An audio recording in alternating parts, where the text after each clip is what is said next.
안녕하세요. 크립토TV입니다. 이번 시간에는 진짜 위기는 강달러가 아니라 약달러와 함께 올 수 있다라는 제목으로 말씀을 드려볼까 합니다. 최근에 미국 달러 가격이 무려 1360원을 돌파했습니다. 이게 생각보다 최근 많이 올랐고요. 강달러의 N달러 환율도 150엔을 터치했습니다. 지금 N이요, 거의 역대급 최저 평가를 받고 있죠. 한국 분들이 일본에 많이 여행도 그래서 가신다고 하네요. 자, 달러 인덱스가 지금 10년 차트인데요. 작년 9월, 10월 달에 피크를 한번 찍고 최근에 다시 한번 이렇게 올라와 있습니다.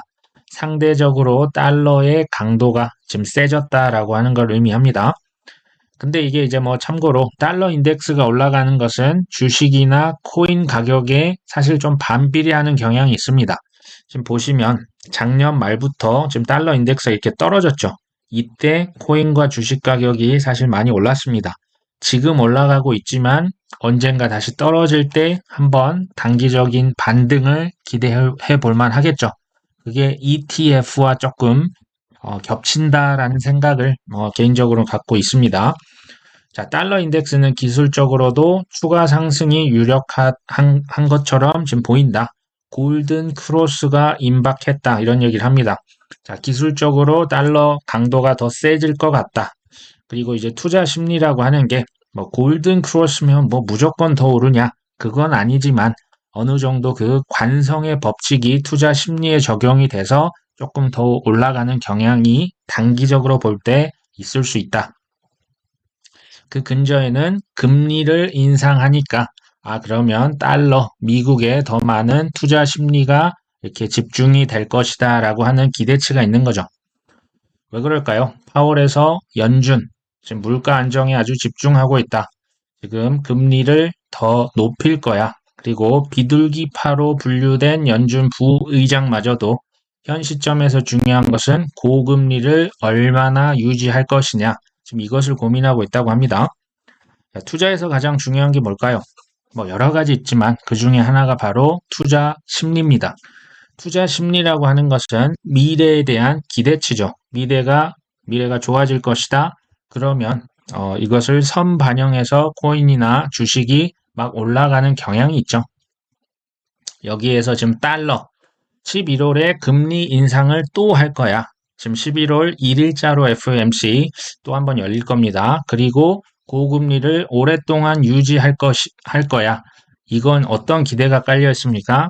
강달러에 대한 금리 인상에 대한 기대치가 있는 거죠. 개미 투자자뿐만 아니라 전 세계에서 빚을 특히 좀 끌어다 쓴 기관, 국가, 이런 경제의 주체들은 쉽지 않은 난관이 예상이 되는 대목입니다. 이제 금리 인상이라고 하는 게요, 의미하는 게 미국에 투자를 하면 미국 은행에 돈을 맡기면 금리를 더 줍니다. 당연히 달러 쏠림 현상이 일어나죠. 주식을 해도요, 미국 주식에 투자를 해놓으면 그 달러로 사서 그 뭐 아마존, 애플 주식을 사잖아요. 달러에 간접 투자가 됩니다.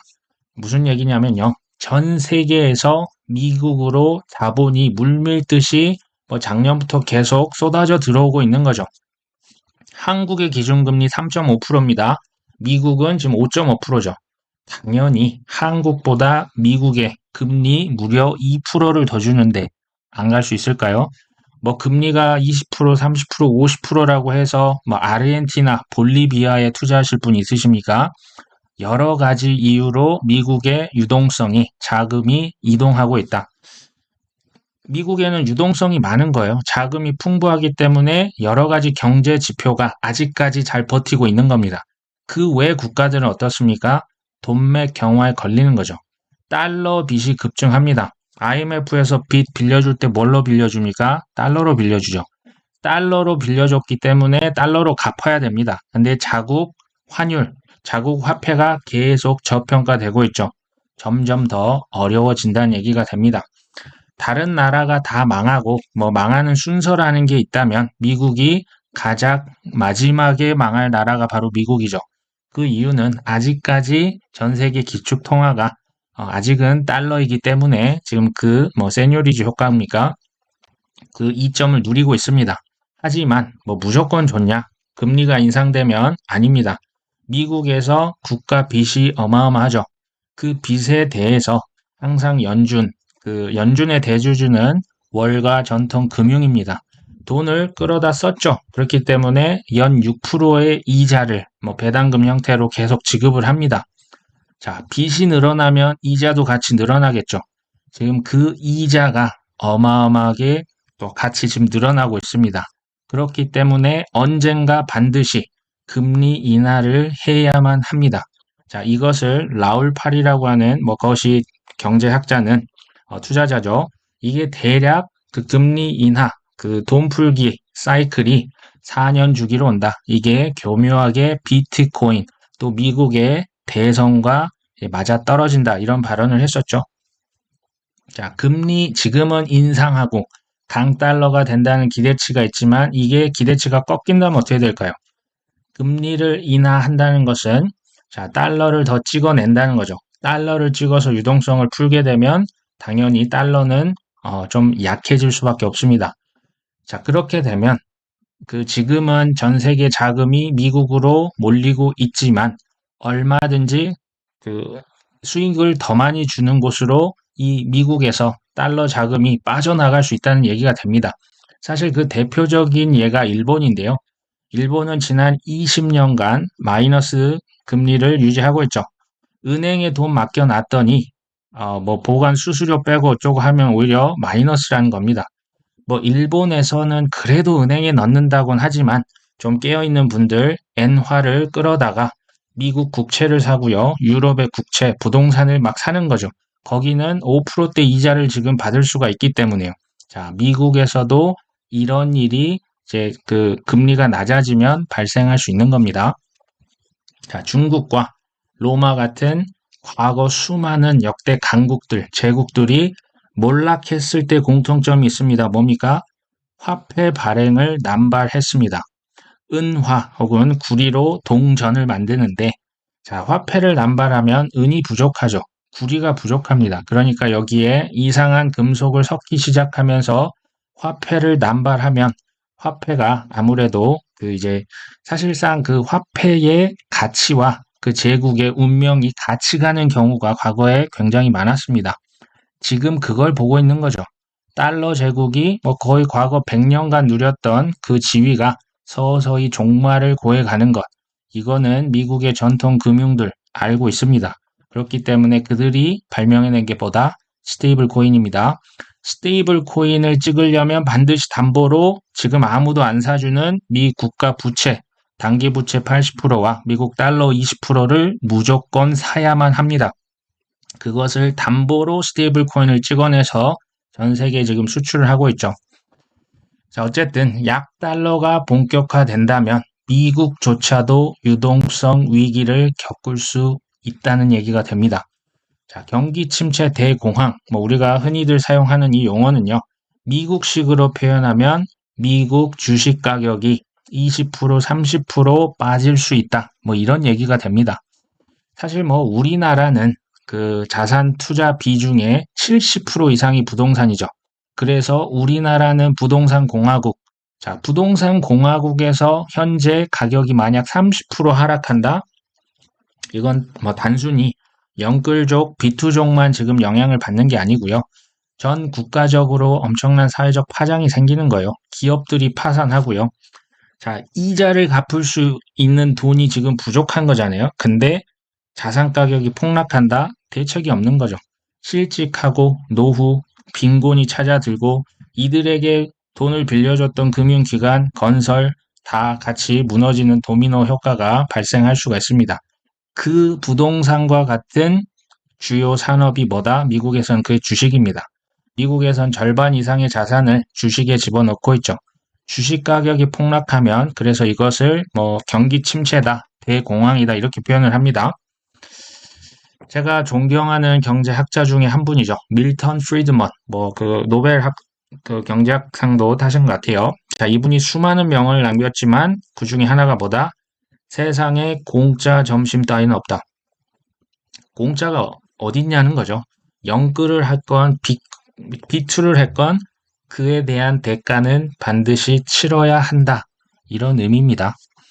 자, 사진에 보이는 이 지금 그 사람 국가가 어딘지 혹시 맞춰보실 분 계실까요? 한때 세계 2위 경제대국 일본의 80년대 모습입니다. 이때는 전 세계, 지금 일본에서 미국 부동산의 절반을 샀다라는 말이 있었죠. 어마어마했습니다. 주식 부동산 투기 광풍 이후에 지금까지도 잃어버린 30년을 경험하고 있습니다. 우리나라는 어떻습니까? 97년도 IMF 빼놓을 수 없죠. 나무 위키 한번 쳐보면요. 우리나라 97년 외환 유동성 위기라고 합니다. 아, 유동성. 돈이 달러가 말랐었구나 하는 거죠. 한국 기업의 외국 자본 단기 부채가 만료가 됐는데 외국 자본들이 아시아 시장을 급격하게 떠났죠. 그러면서 달러가 바닥이 났고 여러 가지 연쇄 도산이 일어났습니다.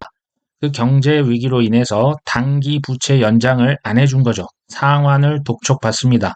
자, 이것을 극복하기 위해 어디에 손을 빌렸습니까? 제 표현입니다. 사채까지 끌어다 쓴 겁니다. 그게 바로 IMF였죠.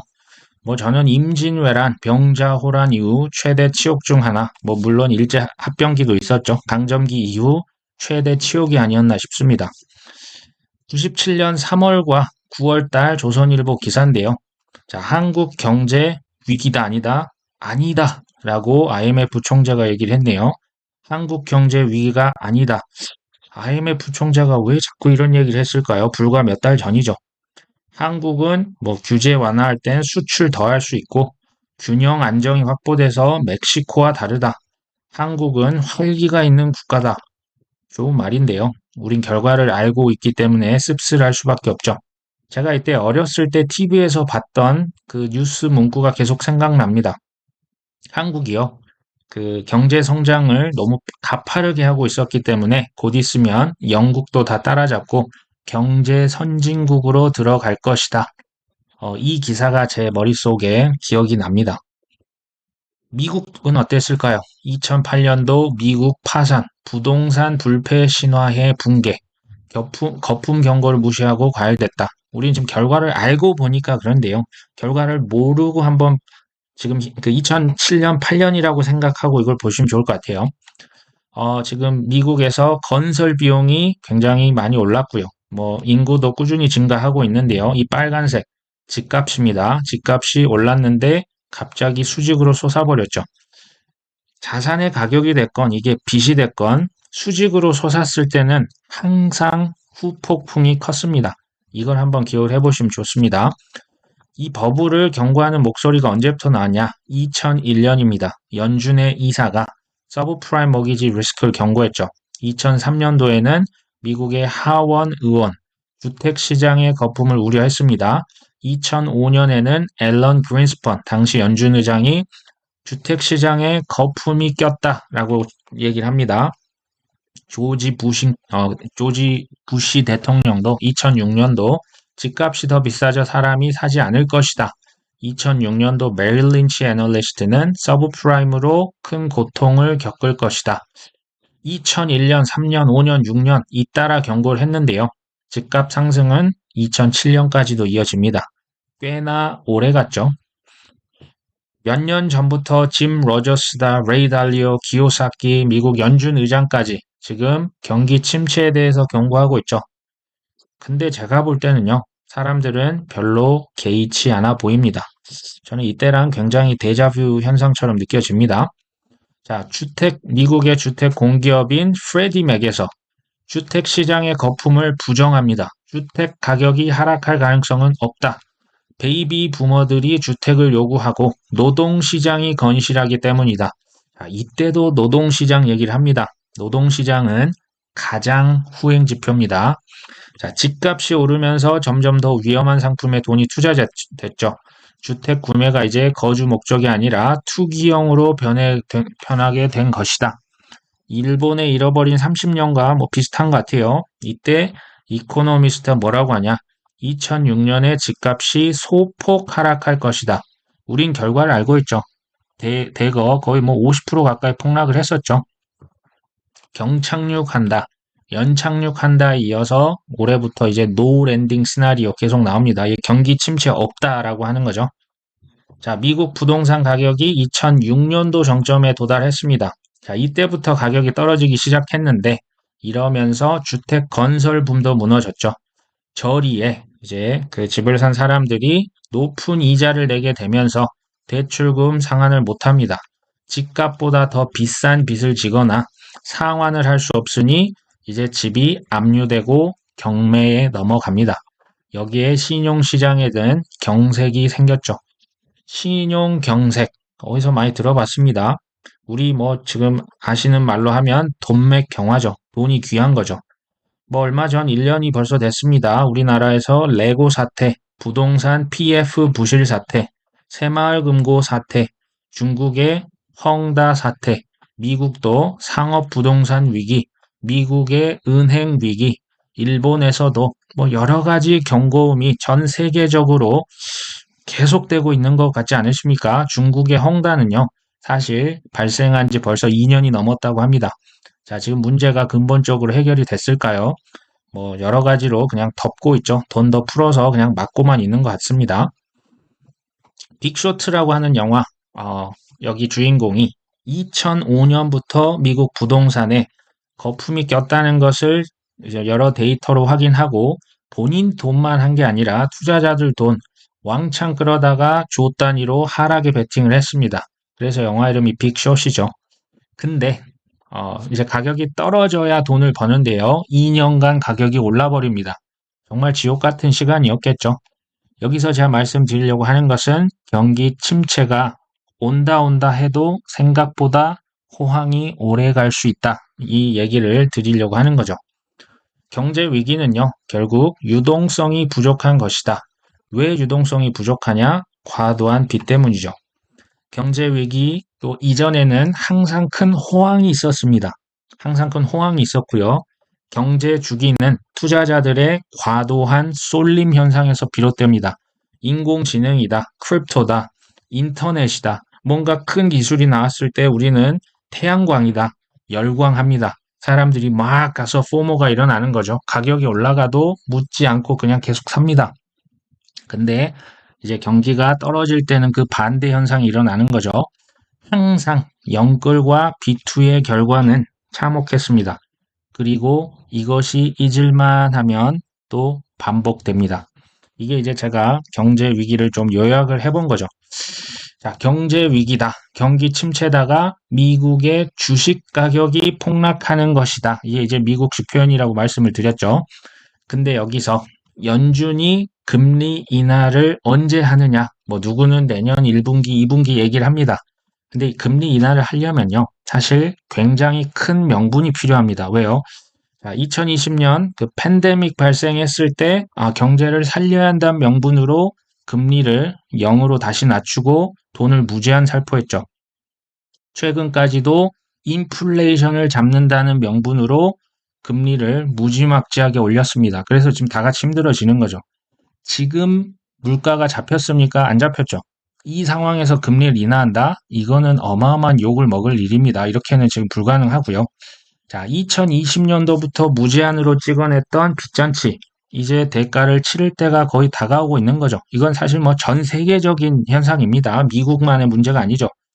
경제가 무너지는 것을 확인하고 그 다음에 연준이 금리 인하를 하면 어떻게 될까요? 제가 볼 때는 욕먹을 가능성이 현저히 낮아지죠. 왜요? 경제가 무너졌기 때문에 다시 살려야겠죠. 연준은 항상 조금 늦게 과잉 반응하는 경향이 상당히 있습니다.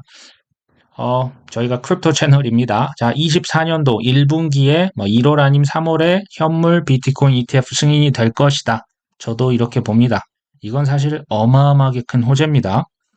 자, 골드만삭스가 연준이 내년 2, 4분기에 첫 금리를 인하할 것이다. 뭐 이런 기사 예측을 냈었죠.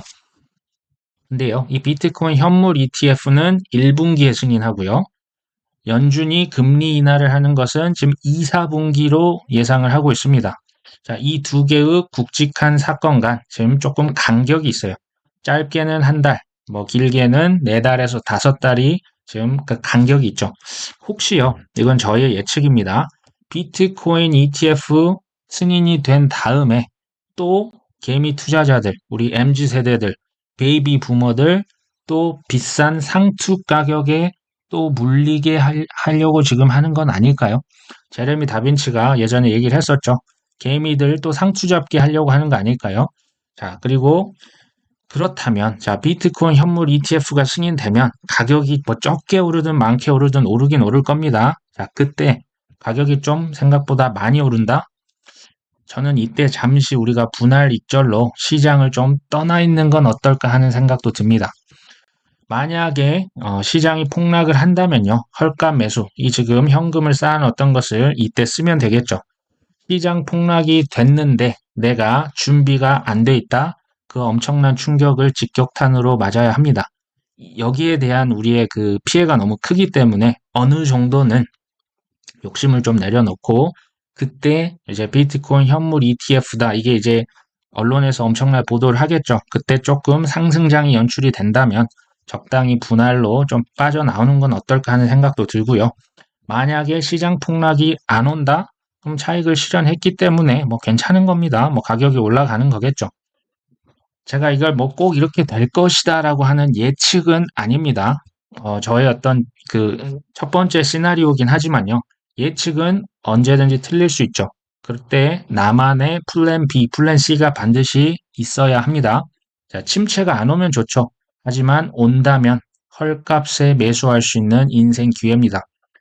자, 큰 침체가 근데 만약 진짜 온다고 하면요. 그때 내가 준비가 되어 있을까요? 굉장히 중요한 질문입니다. 큰 침체 안 오면 좋습니다. 근데 만약 왔을 때 온다면 언제 올진 모르죠. 내가 그때 준비가 되어 있을까요? 준비는 제가 뭐 계속 말씀드리는 게 돌처럼 굳은 확신. 어떻게 하면 돌처럼 굳은 확신이 생깁니까? 어마어마하게 공부를 많이 하셔야 되고요. 시행착오도 겪어야 합니다.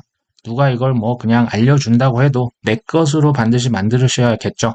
현금이 준비가 돼 있으셔야 되고요. 나만의 여러 가지 각본이 미리 들어가 있으셔야 합니다. 이 하락장의 기회가 경기 침체를 우리가 잘 활용할 수 있는 기회가 온다면 그때 준비를 잘 하셨다가 좋은 기회를 잡으셨으면 하는 마음에 이번 영상도 제작해 봤습니다. 끝까지 시청해 주셔서 감사합니다.